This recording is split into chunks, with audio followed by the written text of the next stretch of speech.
Allora, rieccoci qui, abbiamo avuto diversi messaggi, dopo cerchiamo anche di risponderli concretamente. Riprendiamo dal punto di vista tecnico la questione che ci ha illustrato bene Rita Turati e che ci fa capire che c'è da lavorare. Sì, c'è da lavorare. Adesso gli indennizzi, il bonus, così chiamato bonus Poletti, è arrivato ai pensionati il primo con la pensione del 1° di agosto.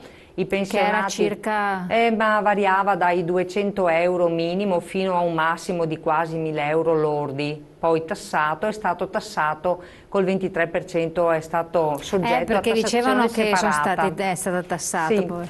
sì, beh, è logico, sempre tutto te lo danno e poi te lo tassano. La cosa, diciamo, Però positiva... i cittadini non se l'aspettavano sta tassazione. No, ecco, magari se non ci fosse stata sarebbe stato un bel segnale che È stata avrebbero una furbata, dato, sì. diciamo. E l'hanno tassata, comunque quantomeno l'hanno tassata con la tassazione separata, quella fissa al 23%.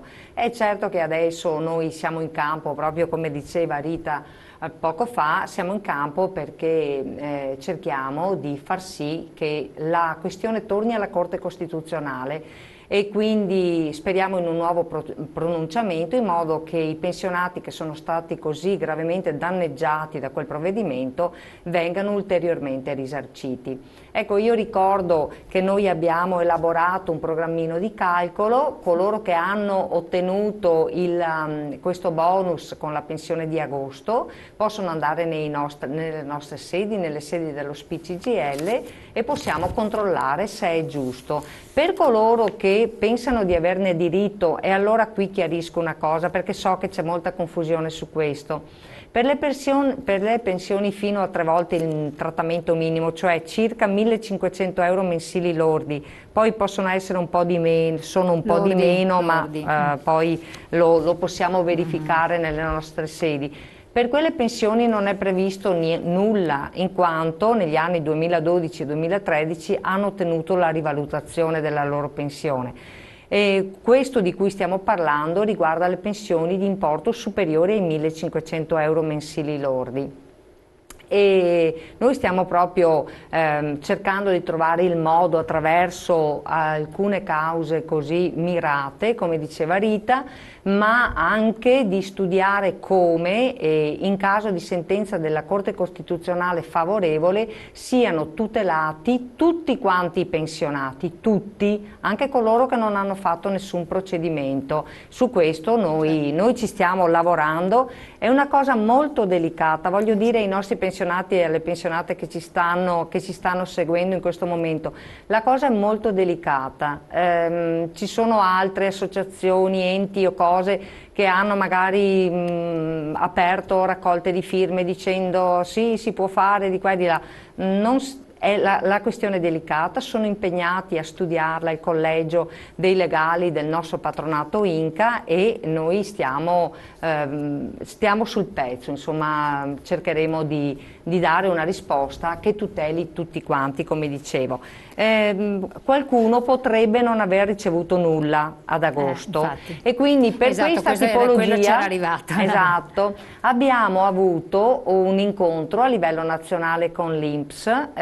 Ci sono delle posizioni da sanare, specialmente per i pensionati che tra il 2012 e il 2013 hanno avuto magari il riconteggio della pensione.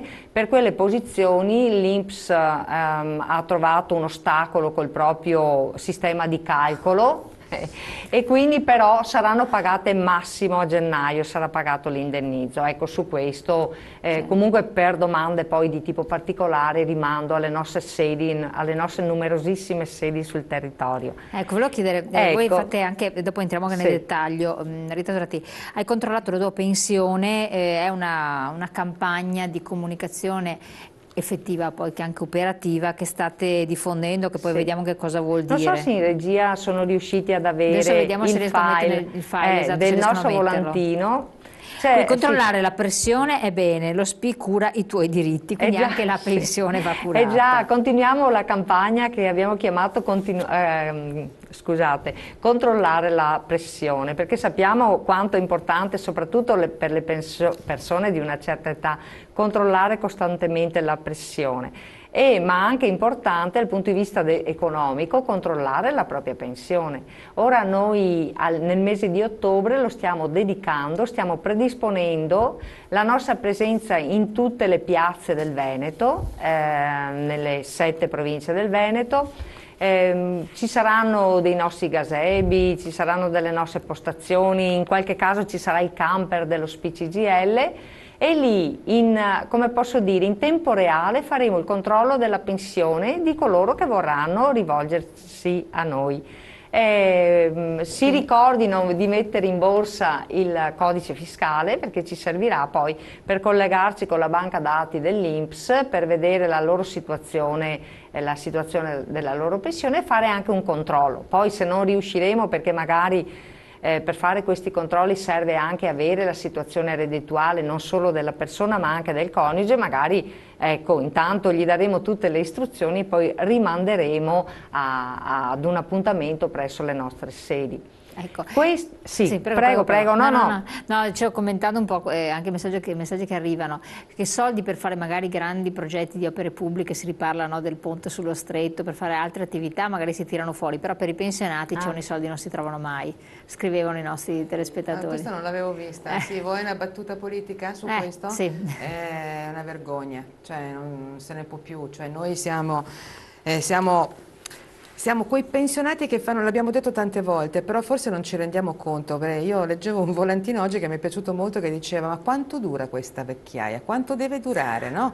Deve durare tutto il tempo necessario per dare servizi ai nostri figli, ai nostri nipoti, no? E veniamo continuamente tartassati. Io non riesco a capire, no, non è che non riesco a capire, cioè è una vergogna il fatto che anche in Italia, dove c'è un governo e un Presidente del Consiglio che dice di essere di centrosinistra, non faccia i tagli necessari o metta le imposte necessarie al patrimonio per trovare i soldi e fare stare meglio le persone, detta proprio brutalmente.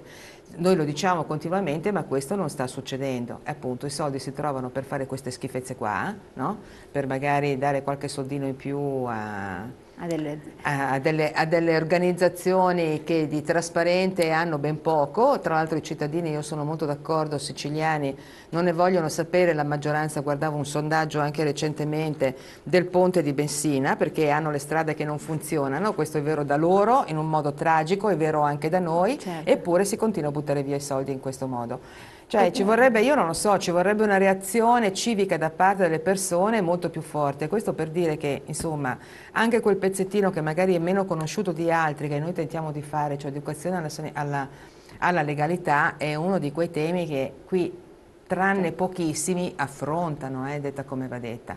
E noi invece, insieme alle associazioni anche qua come Libera, la ARCI, la CGIL, eccetera, le organizzazioni sindacali, guarda caso, sempre noi, stiamo tentando, insomma, di fare anche questo percorso educativo, soprattutto legato ai giovani, ai campi antimafia che stiamo gestendo insieme a queste associazioni, ma anche nelle scuole e con iniziative pubbliche. Però è faticoso, non è una cosa semplice, non organizza le masse, questo alcuni è il dramma. Scrivevano qua forse più nel dettaglio che 40 anni di attività lavorativa e poi avere il trattamento che si aveva. E l'altro invece, un altro messaggio da Verona invece, che parlava di flessibilità. Quale flessibilità, se poi alla fine la flessibilità deve essere solo in un versante, non anche per rientrare nel mondo del lavoro. Cioè c'è molta delusione, ecco, quello che si leggeva dai messaggi, molta delusione, un po' come la manifestava anche Rita Turati nei confronti di quello che sta facendo il governo, quando forse molti si aspettavano, giustamente essendo di centrosinistra, che facesse più provvedimenti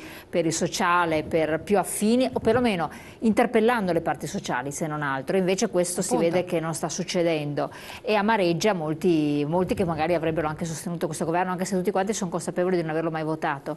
Questo è un altro piccolo particolare che... A proposito di democrazia. Esatto, no? Quindi è una cosa un po'... vabbè. Sì, c'è in corso anche la campagna di CGIL e CISL-UIL proprio per discutere con il governo per la flessibilità, per come posso dire, un richiamo in positivo delle norme della Fornero, perché davvero l'età pensionabile è stata allungata in una maniera indecente. Il documento infatti della CGIL tende a fissare in 41 anni, cioè il massimo proprio che... siamo arrivati a dei livelli fuori Siamo arrivati adesso europee, a dei livelli, esatto, mondiali, parliamo di quasi 43 anni per gli uomini e di quasi 42 per le donne attualmente per la pensione anticipata. Ma volevo tornare un attimo a una informazione che credo che interessi i nostri ascoltatori, perché interessa, io ricordo che qui in Veneto noi abbiamo 1.300.000 quasi pensionati. Di questi oltre 300.000 hanno le pensioni che arrivano a 750 euro mensili lordi, quindi delle pensioni basse. 300.000 persone, tra le quali potrebbero esserci pensionati che hanno diritto ad avere delle maggiorazioni che per legge esistono. Allora, superati i 60 anni di età, in presenza di una pensione minima, quindi di una pensione di circa 500 euro al mese o poco più, si ha diritto ad avere un'aggiunta che parte dai 25 euro, che può arrivare fino, poi con l'aumento dell'età, fino a 80, 90, 100 euro al mese e anche oltre in più. Qual è il problema? Il problema è che l'INPS la riconosce soltanto su domanda. Se il pensionato fa domanda, l'INPS riconosce questa aggiunta. Noi abbiamo scoperto che ci sono tantissimi pensionati che, non sapendo che c'è questa regola, non fanno richiesta e quindi non hanno la prestazione. Ecco, questo noi faremo poi nei vari presidi che adesso terremo nel mese di ottobre nelle piazze del Veneto. Faremo proprio un controllo intanto, come posso dire così, per vedere se c'è questa possibilità. Dopodiché svilupperemo tutte le pratiche nei nostri uffici, anche con l'aiuto del patronato INCA. Ecco perché più volte lei ha detto in trasmissione, molti se ne sono ricordati e lì ci hanno anche scritto giustamente, che bisogna chiedere i propri diritti. Sì, e questo ha lasciato, era rimasta anch'io perplessa effettivamente, perché non ero a conoscenza. Nel Nord Europa non è così. Però anche molti nostri telespettatori sono inorriditi, perché tanti hanno detto io non ho mai fatto richiesta di questo, quindi non mi arriverà mai. E questo è bene ricordarlo purtroppo, perché in questo paese o fai richiesta di un tuo diritto, altrimenti il tuo diritto resterà quiescente e se lo pappano altri, come anche alcuni telespettatori hanno arguito e scritto. E quindi questo è molto importante ricordarlo. Sì, è molto importante. Poi fino a 750 euro lordi si ha diritto alla 14ª mensilità, che è in vigore dal 2007. Ma bisogna chiedere anche questa? No, questa dovrebbe essere data d'ufficio. Perché uso il condizionale? Perché ci siamo anche qua accorti che mentre per il settore privato l'INPS la dovrebbe erogare d'ufficio, in molti casi se ne dimentica, quindi gli ascoltatori che hanno la pensione contributiva di circa fino a un massimo di 750 euro mensili lordi, se non hanno la 14ª, che vengano nelle nostre sedi, che facciamo la pratica per fargliela avere. Nel settore pubblico, prima di dare la 14ª, mandano uno stampato per cui fanno fare una domanda preventiva, ma nel settore privato dovrebbe questa essere data in maniera automatica. Ma serve protestare, ci ridono dietro o non importa niente? Non voglio dare altre soluzioni, non devo evitare di sembrare estremista. Ma certo che serve protestare, e qui voglio sentire la Rita che lei... serve protestare e anche indignarsi. Se noi non fossimo usciti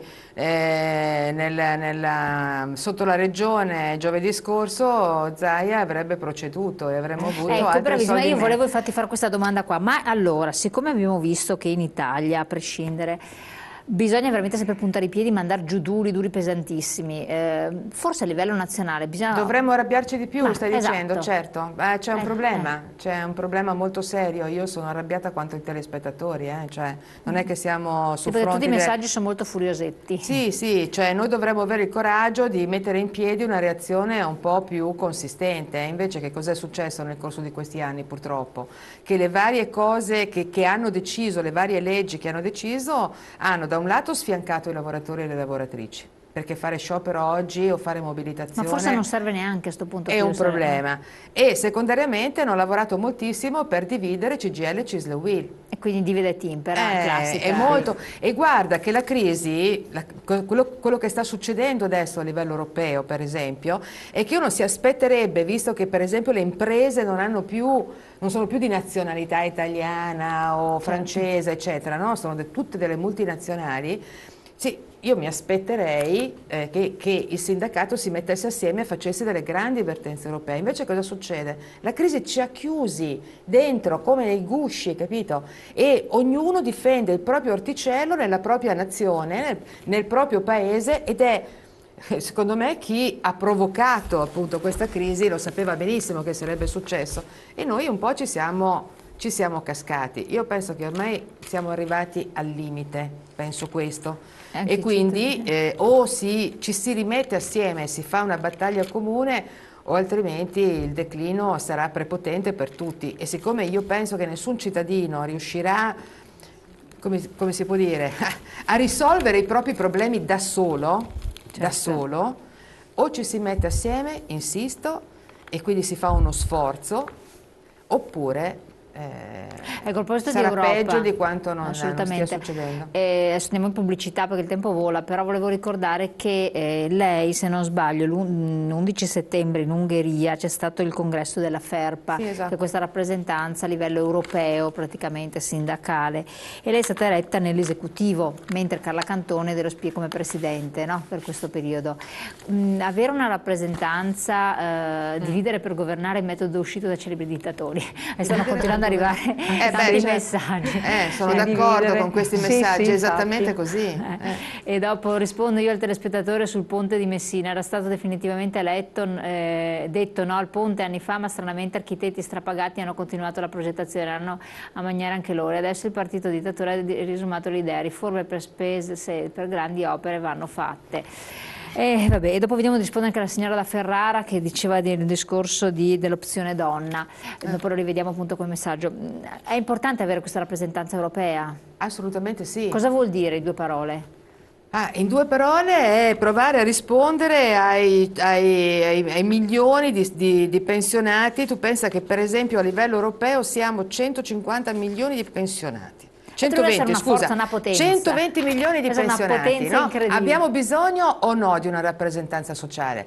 Cioè ma forse anche la consapevolezza di essere un sistema. Esattamente, allora siccome il sindacato dei pensionati esiste solo in Italia, questo c'è da dire, dalle altre parti siamo organizzati in un modo diverso, io penso che dovremmo fare massa critica. Io ho grande fiducia nella Carla Cantone, lei è una barricadera, e quindi ho già visto come diciamo così, si propone anche agli altri sindacati europei, provare ad unire le nostre forze per mettere assieme, diciamo così, 3, 4, 5, noi l'abbiamo indicato in 5 per esempio, a partire dalla Carta dei diritti degli anziani. Quali sono questi diritti degli anziani? Avere una dignità, una pensione dignitosa, avere un sistema di tutele sociali e sanitarie a partire dalla legge sulla non autosufficienza, perché non esiste dappertutto e non è che manca solo l'Italia, manca anche da altri paesi, insomma un minimo di tutela sanitaria e sociale per tutti i cittadini.